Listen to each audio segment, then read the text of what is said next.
이사야 18장 1절에서 7절 말씀입니다. 오늘은 감찰하시는 하나님, 이런 제목으로 오늘 말씀을 좀 묵상하도록 하겠습니다. 1절부터 2절 말씀 받들어 읽겠습니다.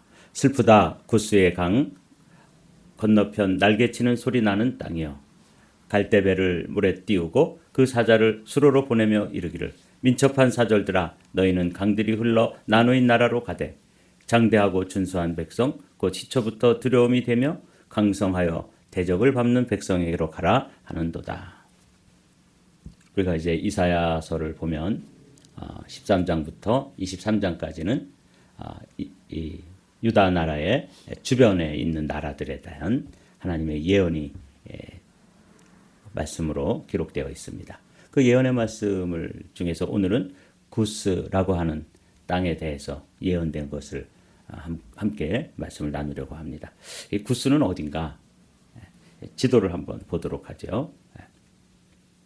여러분들이 이제 먼저 사마리아, 예루살렘, 여기가 이제 남쪽 유다, 북이스라엘의 땅이라는 건 우리가 다 알고 있죠. 여기서부터 이제 다메섹이라는 나라에 대해서 아람, 지금의 시리아 정도 되는 그런 지역이 다메섹이고, 그 북쪽으로 가면은 아수르라고 하는 나라가 나오죠.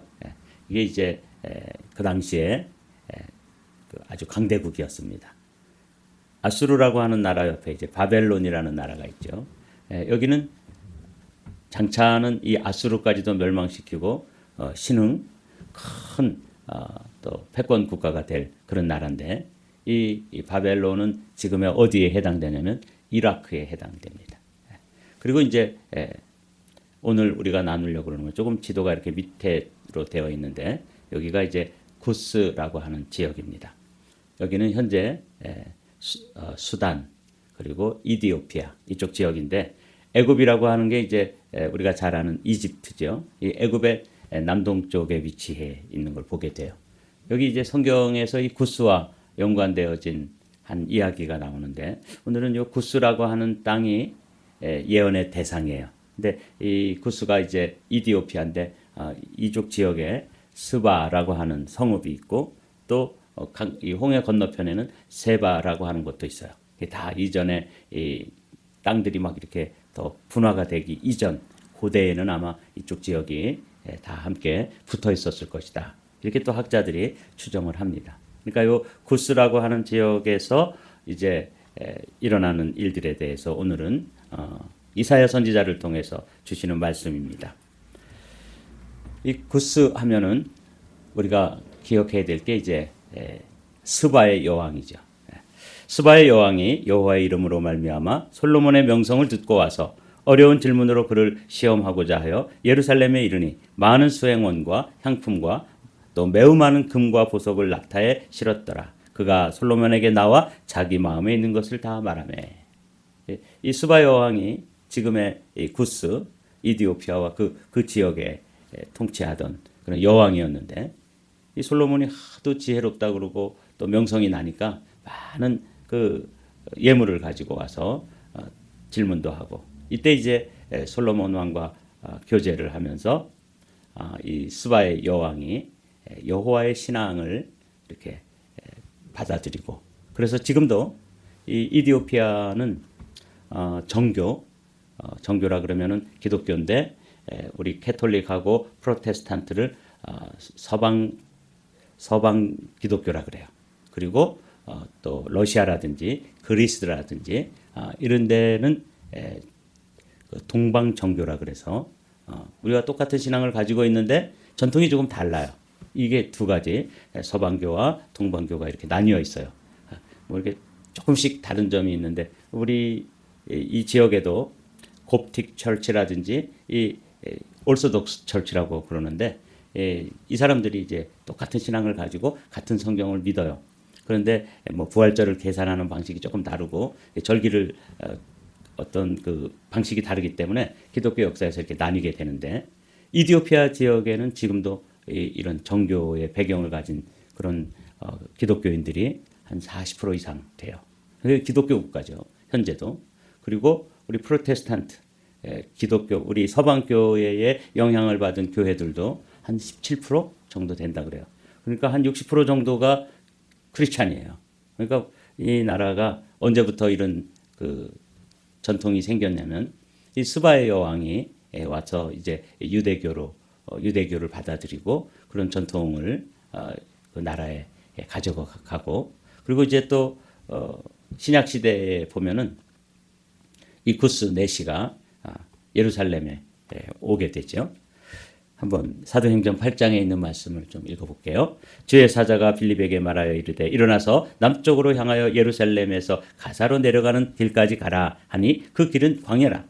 일어나 가서 보니 에디오피아 사람 곧 에디오피아 여왕 간다게의 모든 국고를 맡은 관리인 네시가 예배하러 예루살렘에 왔다가 돌아가는데 수레를 타고 선지자 이사야의 글을 읽더라.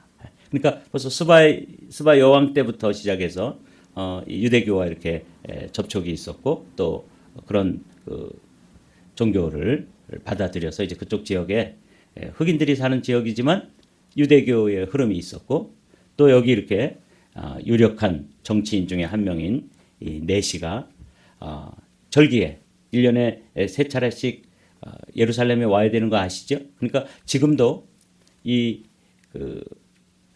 이디오피아에는 피부색은 흑인이지만 여기에 이제 정통 유대인들, 그 유대인들이 이제 백인 유대인들도 있고 흑인 유대인들도 있어요. 이런 경우는 이제 유대교를 받아들이기도 했지만 이런 교역이 일어나면서 실제로 유대인들이 가서 이제 그 이디오피아 사람들과 결혼하고 거기서 이제 태어난 유대인들이 있겠죠. 그래서 지금도 이디오피아에서 또 유대인들을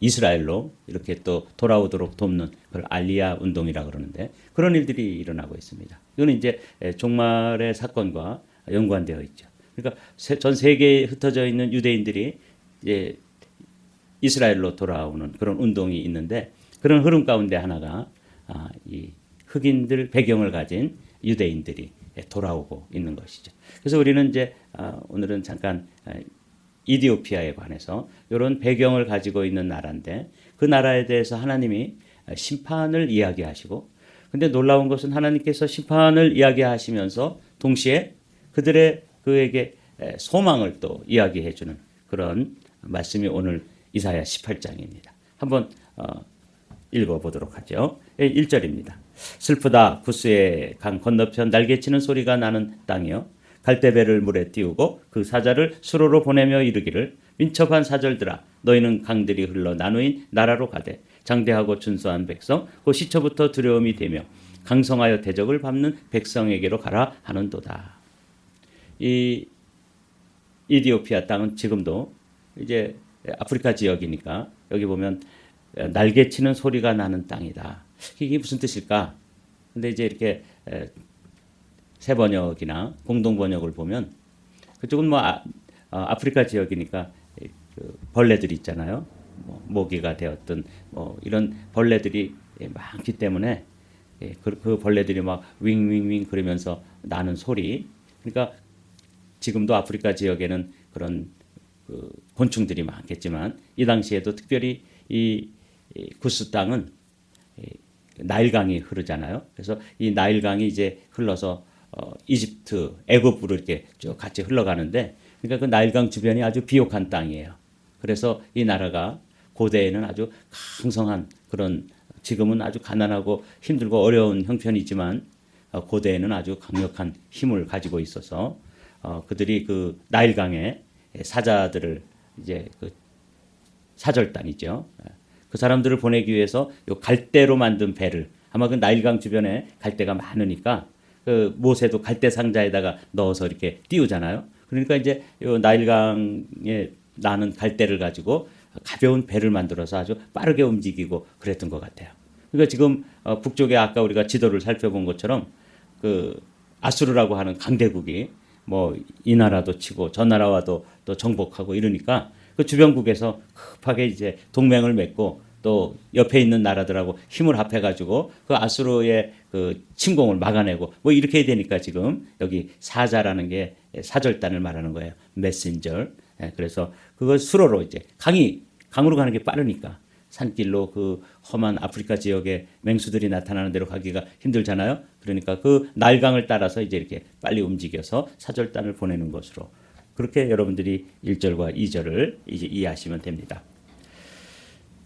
3절 4절에 보면 세상의 모든 거민 지상에 사는 너희여 산들 위에 기치를 세우거든 너희는 보고 나팔을 불거든 너희는 들을지니라. 여호와께서 내게 이르시되 내가 나의 처소에서 조용히 감찰함이 쬐이는 일광 같고 가을 더위에 운무 같도다. 이 이사야 선지자는 늘 이렇게 어떤 환상을 보고 예언 활동을 할 때 그 언어 자체가 아주 시적이고 또 그림 언어로 말씀하신다고 그랬죠.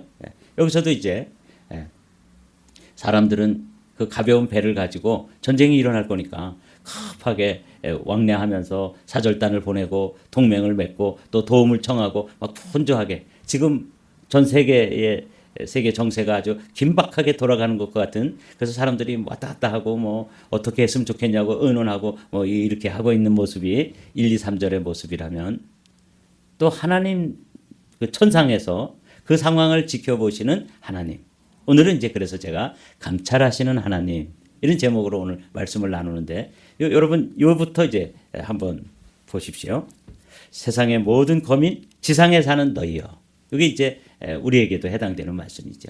당시에 아수르라고 하는 나라가 큰 강대국으로서 주변에 있는 나라들을 침공하고 막 정복하고 이러니까 혼자 힘으로 막아설 수 없어서 배를 띄워서 사절단들을 보내고 또 대책을 논의하고 또 좀 도움을 청하고 이렇게 분주하게 오가는 모습이 이 지상에서 이루어지는 모습인데 천상에서는 어떤 모습인가? 천상에서는 하나님이 마치 아무런 대책도 없으시고 또 관심도 없으시고 그냥 손 싸매고 그냥 그 역사가 흘러가는 대로 버려두시는 것처럼 보이지만 사실은 이사야가 보니까 하나님께서 잠잠히 계신 것처럼 보이고 아무 일도 하시지 않는 것처럼 보이지만 하나님께서 그걸 다 지켜보고 계시고 또 면밀하게 철저하게 일하고 계시는 모습을 이렇게 이야기하는 거예요. 여호와께서 내게 이르시되 내가 나의 처소에서 조용히 감찰함이 그러니까 뭐 이렇게 하나님께서 뭐 땅에서 급하다고 분주하게 움직이는 사람들처럼 그렇게 막 왔다 갔다 하지 않고 또 거기에 휘둘리지 않고 하나님께서 탁 내려다보고 계신 것을 보시면 돼요. 조용히 감찰하고 계신데 그 모습이 어떤 모습이냐? 쬐이는 일광과 같고 그러니까 해가 이렇게 떠오를 때 그 밝은 해가 떠올라서 세상에 비추면 그 빛을 거절할 수 있는 또 그 빛을 거부하거나 빛을 막아설 수 있는 존재가 없지요. 그건 뭐 이 세상에 어떤 권력자가 되었든 또 뭐 힘 있는 자가 되었든 이 떠오르는 태양의 빛을 막아설 자가 없는 거예요. 하나님께서 잠잠히 계신 것처럼 보이지만 이사야가 보니까 그렇지 않다. 하나님께서 일하시는 그 역사를 주관하시고 또 이끌어 가시는 하나님의 그 일하심이 쪼이는 일광과 같다. 그래서 제가 참 아주 소망이 됐어요. 하나님이 이렇게 일하시는구나. 우리가 보기에는 지금도 세계 역사를 뭐 트럼프라고 하는 이런 세계 대통령이 막 쥐락펴락하고 또 뭐 이스라엘의 어떤 그 힘을 가진 그 수상이 또 뭐 세계 역사를 주도하고 이런 것처럼 보이지만 사실은 잠잠히 감찰하시는 하나님이 그 역사를 주관하시는데 쪼이는 일광과 같다. 그래서 떠오르는 태양처럼 그 태양이 이렇게 비치면 세계 어느 곳이든지 그거에 영향을 받지 않을 인생이 아무도 없고 영향력 아래 들어가지 않을 나라가 아무것도 없는 것처럼 쪼이는 일광과 같다. 가을 더위에 운무 같다. 그래서 이 가을 더위의 운무는 어떤 것이냐면 이 이스라엘에는 이 유대 지역 또 팔레스타인 지역에는 비가 두 번만 이 우기가 있다고 그랬죠. 그래서 이른 비와 늦은 비가 있어요. 이른 비가 가을에 와서 파종을 하면 밀과 보리나 이런 걸 파종하면 그게 싹이 나게 하고 그리고 가을에 결실할 때 한번 또 비가 푸근하게 내려서 잘 결실하도록 이른 비와 늦은 비가 오는데 그 사이에 그 뜨거운 태양을 어떻게 견디냐면 밤에 이슬이 내리는 거예요. 근데 이건 아무도 모르게 내리잖아요. 그냥 사람들이 잠자는 사이에 이슬이 아주 온 들판에 곡식들 가운데 다 내려서 그 곡식들이 자라나도록 돕고 또 그 수분을 공급하고 이런 게 이제 가을 더위에 운무 같도다. 이 이슬을 말하는 거예요. 그러니까 떠오르는 태양이 이 세상에 영향력이 안 미칠 곳이 없고 또 이른 비와 늦은 비 사이에 이슬이 내려가지고 온 곡식들에게 수분을 공급하고 자라게 하고 또 꽃이 피게 하고 이렇게 하는 그 일을 보이지 않는 곳에서 잠자는 사이에 이런 일들이 일어나니까 그러나 하나님께서는 이렇게 아주 명확하게 일하신다 하는 것을 그 바삐 분주하게 자기들끼리 뭐 힘을 합해가지고 또 동맹을 맺고 그래서 이 문제를 해결해 나가고 뭐 이래야 될 것처럼 분주히 움직이는 그 사람들에게 이사야가 들려주시는 이 말씀 오늘도 마찬가지입니다. 여러분 가정에도 이런 일 저런 일이 있고 또 교회 안에도 또 좀 뭐 재정적으로도 힘들고 뭐 어려운 일도 있고 그렇잖아요. 이거에 대해서 이제 우리가 인간적으로 또 노력을 해야죠. 대책을 세워야죠. 분주하게. 그러지만 주님은 이렇게 말씀하시는 거죠. 여호와께서 내게 이르시되 내가 나의 처소에서 조용히 감찰하신다. 그러니까 저의 개인적인 문제, 또 우리의 가정의 문제, 또 우리 교회나 또 우리 나라의 문제, 이 미국이 지금 하고 있는 이런 일들. 그래서 하나님께서는 뭐 간섭하지도 않으시고 일하지 않으시는 것처럼 보이지만 우리가 이사야를 통해서 들어둬야 될 말씀이 뭐냐면 지금도 하나님은 조용히 감찰하시는데 어떤 방식으로 하시냐? 하나님이 한번 뜻하시면 떠오르는 태양을 그 누구도 어떤 권력자도 막아설 수 없는 것처럼 그렇게 일하시고 또 가을에 그 곡식들이 잘 익어서 결실하도록 촉촉히 내리는 이슬처럼 그러니까 하나님은 일하시는 거예요. 그것을 저는 오늘 이 구스라고 하는 이방 사람들을 향해서 그 사람들이 지금 뭐 자기들끼리 힘을 합해가지고 사절단을 보내고 뭐 갈대로 만든 배를 타고 나일강을 날아다니고 막 분주하게 움직이는 것 보이시나요? 그렇게 할지라도 사실은 누구를 바라봐야 된다? 여호와 하나님을 바라봐야 된다. 그래서 3절 말씀을 보십시오. 세상의 모든 거민 지상에 사는 너희여 산들 위에 기치를 세우거든 너희는 보고. 그래서 산 위에 이렇게 깃발이 서고 뭐 이런 것처럼 그런 사인을 보면 좀 제대로 좀 알아봐라. 나팔을 불거든 너희는 들을지니라. 그래서 좀 듣고 보고 깨닫고 하나님께서 어떻게 일하시는지를 이 이사야는 당시에 많은 사람들은 그냥 지상에서만 이루어지는 게 전부인 걸로 알고 있는데 천상에서 하나님께서 역사를 주관하시고 그 가운데 조용히 감찰하시는 것처럼 일하시지만 떠오르는 태양처럼 그리고 가을에 내리는 이슬처럼 그렇게 일하시는 하나님을 이사야는 보고 있었던 거죠. 우리도 이 시대에 좀 주님의 일하심을 봤으면 좋겠습니다. 그래야지만 이 마음에 조급함도 사라지고 분주함도 사라지고 조용히 감찰하신 하나님. 오늘 제목인데 이 감찰하신 하나님 다 보고 계신다. 이거 믿고 여러분 오늘 아침에도 우리의 있는 형편 처지 주님께 다 아뢰면 됩니다.